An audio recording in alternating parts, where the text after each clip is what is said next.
কেন ছেলে মারা গেছে ৬-৭ বছর, যাকে নিয়ে চিকিৎসা করছি, জানেন তো আপনারা, বাংলাদেশে ব্যাংককে প্রথম ছেলে, মনটাও ভালো ছিল না, থাকে কি করা।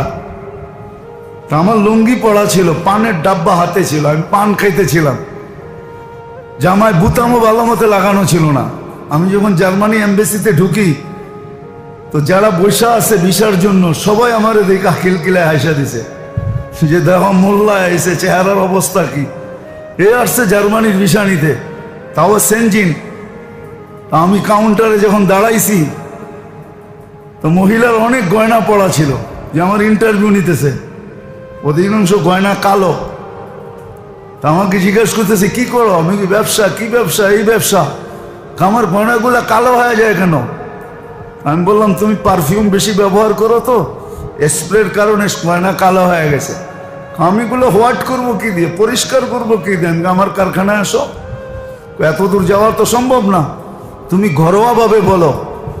আমি বললাম যে ঘরোয়াভাবে এইভাবে তুমি পরিষ্কার করতে পারো। আমি দেখতেছি সে ভিসা প্রিন্ট করতেছে, তা আমাকে বললো যে এত টাকা দাও, দিলাম। কয় বউ তুমি এখানে। বসলাম, আধা ঘন্টা পরে পাসপোর্ট দিল, আমি খুলে দেখলাম যে হ্যাঁ ভিসা হয়ে গেছে। এখন সবাই সবার মুখ দেখা দেখি করতেছে যে মোল্লা কর্তিকায় তো বিশাল হয়ে গেল, আমরা তো ঘন্টার পর ঘন্টা বয়ে দিছি, কেউ তো ডাকেই না। এমন বেশভূষা নিয়ে গেছে, মনে হয় যে উনি বিলকুল এন্টার ইউরোপিয়ান হয়ে আসছে, মানে দেখলেই তাকে ভিসা দিতে হবে, কেননা সে ইউরোপিয়ান স্টাইলে আসছে, নারী বলেন আর পুরুষ বলেন। আমি ওইখানে বসে একটা পান খেলাম, মুসকি একটা হাসি দিলাম, বাইরে চলে আসলাম। বলে চাবি এইখানে না, চাবি ওইখানে। চাবি এইখানে না, চাবি তো কোথায়? ওইখানে। আরেকটা প্রশ্ন করছিল, তুমি এত দেশ ঘুরছো, তুমি জার্মানি এখন কেন যাবে? প্রয়োজন ছিল না, এখন প্রয়োজন হয়েছে, এই জন্য যেতেছি। তা আল্লাহ তো দেখাইছে এরকম, তা হাদিসে নেয়ামত বলতেছে। আমার দ্বিতীয়বার আমেরিকার ভিসা শাটডাউনে লাগছে, যে সময় এমবেসি বন্ধ ছিল, কারো ভিসা লাগে নাই। আমাকে বলছে ড্রপ বক্সে দাও, দিছি ড্রপ বক্সে। 7 দিন পরে ফোন দিছে, নিয়ে যাও পাসপোর্ট। এমবেসি শাটডাউন চলতেছে, আমি কি করে আসবো? তো বলছে তুমি অপেক্ষা করো, আমরা বাসায় পাঠাইতেছি। শাটডাউনের ভিতরে আমি আমেরিকায় গেছি। চাবি ওইখানে, এইখানে না। যিনি আমাদেরকে একটা স্টাইল দিছেন, যার সুপারিশ ছাড়া পার হওয়া যাবে না, যিনি পক্ষে হওয়া ছাড়া আগে যাওয়া যাবে না, এটা যখন বুঝি, স্বীকার করি, তারপরও মানি না, তারপরও মানে না, রসুলের তরিকা মানে না, সুন্নত মানে না, স্টাইল মানে না, লাইফ স্টাইল মানে না, বিজাতির স্টাইল মানে, ওটাই বিশ্বাসী, আল্লাহর রসুলেরটাই বিশ্বাসী না। ও মেরে দোস্ত, আমাদেরকে বুঝাইতে হবে না, আমরা তো দুনিয়া ঘুরা শেষ করে ফেলছি। আমরা তো রসুলের স্টাইলে কি রাখা আছে এটা আমরা দেখা ফেলছি, চোখে দেখছি, কিতাব পড়া না। আমাকে বুঝাইতে হবে না, আল্লাহর মেহেরবানি সুম্মা, এটা আল্লাহর এহসান, দয়া। অহংকার করে বলতেছি না, সারা দুনিয়া ঘুরা দেখা ফেলছি আল্লাহর রসুলের স্টাইল কতটুকু মানুষের কাছে প্রিয়, আর এটার ভিতরে কতটুকু ইজ্জত আর সম্মান, আর এটার ভিতরে কতটুকু কি রাখা আছে, এটা আমি চোখে দেখছি, চোখে, কিতাব পড়ে না। কিতাবটা তো রেখেই দিলাম, চোখে দেখছি। এই জন্য আমি কখনো কখনো বড় বড় মজমায় বলি যে আমরা গায়ের স্টাইল ব্যবহার করি, বিজাতিদের স্টাইল ব্যবহার করি, ওটায় যতটুকু ইজ্জত না পাইছে, আমার টুপি যতটুকু ইজ্জত পাইছে, এতটুকু ইজ্জত কারো কোনো পোশাকও পায় না আজ পর্যন্ত। চ্যালেঞ্জ আমার সাথে। জোর সাফারি দেখা কেউ বলছে তোমার পোশাকটা বড় সুন্দর, একদিন না, 2 দিন না, 100বার টুপি হাতে নিয়ে বলছে your cap is very nice. তো টুপি এত সুন্দর কি লেগা? আমি তো ঘুরে বলতেছি, আমি না যাইতাম দুনিয়ায়, নয়া বাজার আর শাহজাদা মিয়া লেন থাকতাম, তাইলে তো বসতাম। আল্লাহ তো আমাকে নয়া বাজার আর শাহজাদা মিয়া লেন রাখেন নাই, ঢাকা শহর আর বাংলাদেশ রাখেন নাই, দুনিয়ার এরকম কোনো জায়গা নেই যেখানে না ঘুরছি। খুব কম জায়গা আছে দুনিয়া উন্নত যেগুলাকে বলে, যেগুলাকে স্টাইলকে মানুষ ফলো করে, যাদের স্টাইল মানুষ ফলো করে, ওরকম জায়গা তো কম, দুই একটা হয়তো হাতের করে রয়ে গেছে। বেঁচে থাকলে মনে হয় আল্লাহ ওগুলা তো নিয়ে যাবে, আশা রাখি। আমি তো দেখছি আল্লাহ রসুলের স্টাইল কত মানুষের কাছে প্রিয়, কত দামি, কত মানুষ এটাকে পছন্দ করে, কত ভালো জানে, কত ভালো জানে। বললে তো বলবেন অহংকার হয়ে গেছে। দুনিয়ার কোনো এয়ারপোর্টে আজ পর্যন্ত 2 মিনিটের বেশি দাঁড় করায় নেই, কিন্তু পাশে দেখছি, চিনি নাম বলবো না, ঘন্টার পর ঘন্টা খাড়া করে রাখছে, ঘন্টার পর ঘন্টা দাঁড় করে রয়েছে, দাঁড়ায় রয়েছে, বড় বড় পদস্থ। বাহিরে বলছে মুফতি সাহেব এত তাড়াতাড়ি কেমনে বাইরে এলেন, আপনাকে কি জিজ্ঞাসা করছে? আমি কিচ্ছু না। বাইরে এলেন কি করে? মনে মনে এটাই ভাবছি, কিছু না, নবীর স্টাইলের কারণে ছেড়া দিছে। আমি তো ইংরাজিও জানি না, 2টা বললে 3টা বলতে পারবো না। নবীর স্টাইল, নবীর জিন্দগির কারণে, বেশভূষার কারণে। কেননা চাবি তো ওর হাতে না, চাবি তো এখানে। হ্যাঁ, ইয়াফআলু মা ইয়াশা, যা মনে চায় তা করে। চাবি ঘুরাইয়া দিছে, চাবি ঘুরাইয়া দিছে, ওইখান থেকে চাবি ঘুরে। আমার মনে আছে, আমার মনে আছে, কারগুজারি শুনাইতেছি আপনাদের। আমার ছেলে 2008-এ মারা গেছে। যেদিন মারা গেছে তার 6 দিন পরে আমার ইউরোপ সফর ছিল, এন্টার ইউরোপ। আমার ভিসার জন্য আমি জার্মানি এমবেসিতে গেছি, তো আমার লঙ্গি পড়া, কেন ছেলে মারা গেছে। 6-7 বছর যাকে নিয়ে চিকিৎসা করছি, জানেন তো আপনারা। বাংলাদেশে ব্যাংককে প্রথম ছেলে, মনটাও ভালো ছিল না, থাকে কি করা। তা আমার লুঙ্গি পড়া ছিল, পানের ডাব্বা হাতে ছিল, আমি পান খাইতেছিলাম, জামায় বুতামও ভালো মতো লাগানো ছিল না। আমি যখন জার্মানি এমবেসিতে ঢুকি, তো যারা বৈশা আছে ভিসার জন্য সবাই আমার দেখা খিলকিলায় হাসা দিছে, যে দেখো মোল্লা এসে, চেহারার অবস্থা কি। এ আসছে জার্মানির ভিসা নিতে, তাও সেনজিন। আমি কাউন্টারে যখন দাঁড়াইছি, তো মহিলার অনেক গয়না পড়া ছিল, যে আমার ইন্টারভিউ নিতেছে, অধিকাংশ গয়না কালো। তা আমাকে জিজ্ঞাসা করতেছে কি করো? আমি কি ব্যবসা? কি ব্যবসা? এই ব্যবসা। আমার গয়নাগুলা কালো হয়ে যায় কেন? আমি বললাম তুমি পারফিউম বেশি ব্যবহার করো, তো স্প্রের কারণে গয়না কালো হয়ে গেছে। আমিগুলো হোয়াট করবো কি দিয়ে, পরিষ্কার করবো কি দিয়ে? আমার কারখানায় আসো, এত দূর যাওয়া তো সম্ভব না, তুমি ঘরোয়াভাবে বলো। আমি বললাম যে ঘরোয়াভাবে এইভাবে তুমি পরিষ্কার করতে পারো। আমি দেখতেছি সে ভিসা প্রিন্ট করতেছে।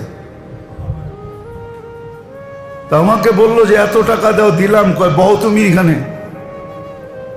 বসলাম, আধা ঘন্টা পরে পাসপোর্ট দিল। আমি খুলে দেখলাম যে হ্যাঁ ভিসা হয়ে গেছে।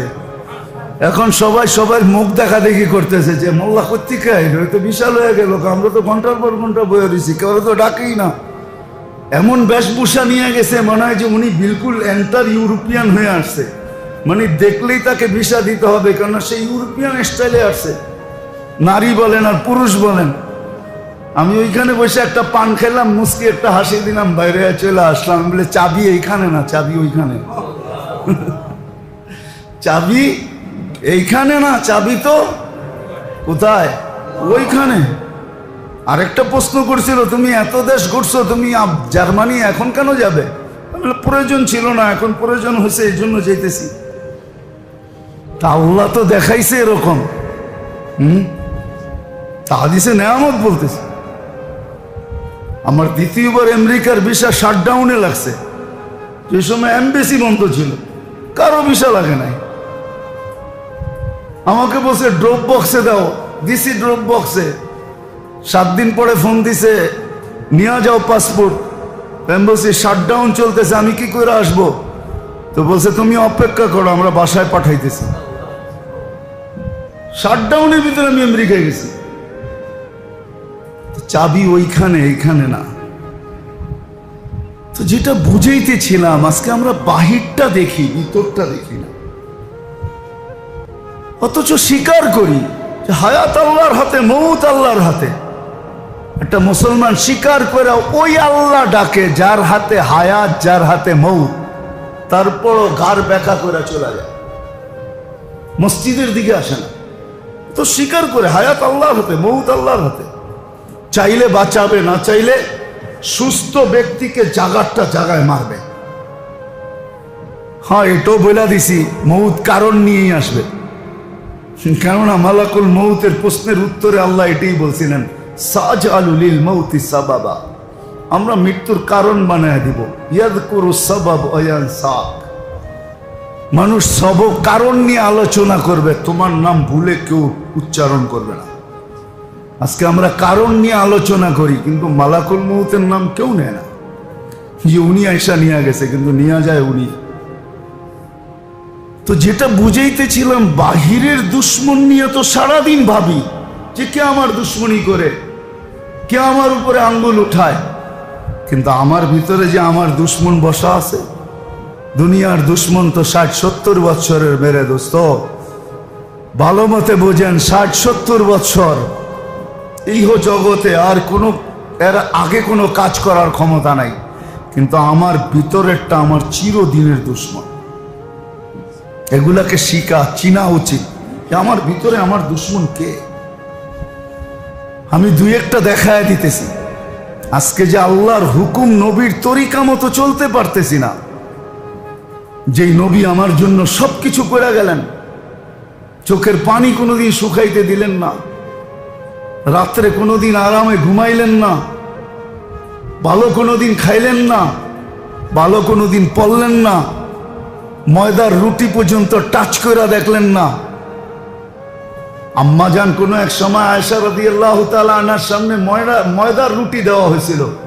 আম্মাজান চোখের পানি ছেড়া দিয়া সরায়া দিয়া বলছে, আল্লাহ রসুল কোনোদিন খায়া দেখে না, আমি খাই কি করে। অথচ যাকে আল্লাহ সমগ্র জগতের ভান্ডারের চাবি দিতে চেয়েছেন, ভান্ডার উঠায়া দিতে চেয়েছেন, উতিতু মাফাতিহাস সামাওয়াতি ওয়াল আরদ, হাদিসে আছে। আল্লাহ রসুল নিজে বলতেছেন, আমাকে সমগ্র ভান্ডারের চাবি দেওয়া হয়েছে, আমি নেই নেই। কিভাবে জীবনটা কাটাইতে পারতেন? নবুয়তি শেষ হয়ে যেত না, শ্রেষ্ঠত্ব শেষ হয়ে যেত না, কিচ্ছু হইতো না। সাইয়্যিদুল আউয়ালিন ওয়াল আখিরিন, সৃষ্টির সর্দার, শুধু আমাদের দিকে তাকায় নেন না। মক্কার পাহাড়গুলোকে সোনা বানায় দিতে চেয়েছে। জানেন তো না, আমরা বিশ্বাস করি না, দুনিয়া এখনো বিশ্বাস করে। চলেন আমি আপনাদেরকে দেখায় দিব মিডিয়ার থেকে বাহির করা। সৌদি আরবের কিছু পাহাড় এখনো দুনিয়া কিনতে চাইতেছে, এগুলো আমাদেরকে দিয়া দাও। বলছে কেন? বলছে তোমাদের নবীকে আল্লাহ এগুলা পাহাড় সোনা বানায় দিতে চাইছিলেন, এর নিচে কিছু একটা আছে, না এলে আল্লাহ কেন বলবে?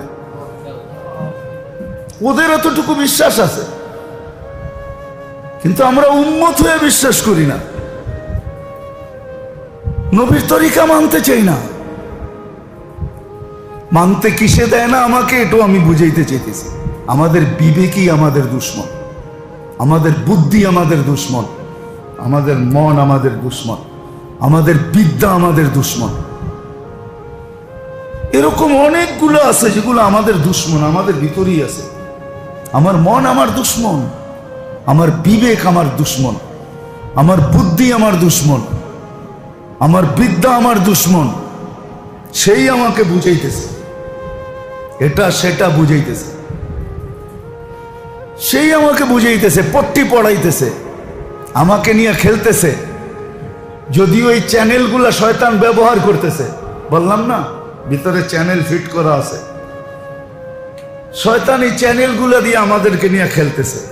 আবার শয়তান বলেও দিছে, বাচ্চার বল নিয়ে কি খেলা খেলে, আমি তোমাদেরকে এর চেয়ে বেশি খেলি। বাচ্চার বল নিয়ে কতটুক খেলে, ক্লান্ত হয়ে যায় এক সময়। বলের জায়গায় বলে পড়া থাকে, মাটিতে পড়া ঘুমায়া থাকে। খেলনার জায়গায় খেলনা থাকে, সে মাটিতে পড়ে ঘুমাইয়া থাকে। আমি ঘুমাই না, আমার ঘুম নাই, আমার খাওয়া নাই, নাওয়া নাই, 24 ঘন্টা আমি তোমাদেরকে নিয়ে ফুটবলের মতো খেলতে থাকি। উচিত ছিল এটা শিখা, যে আমার ভিতরে আমার দুশ্মন কয়টা।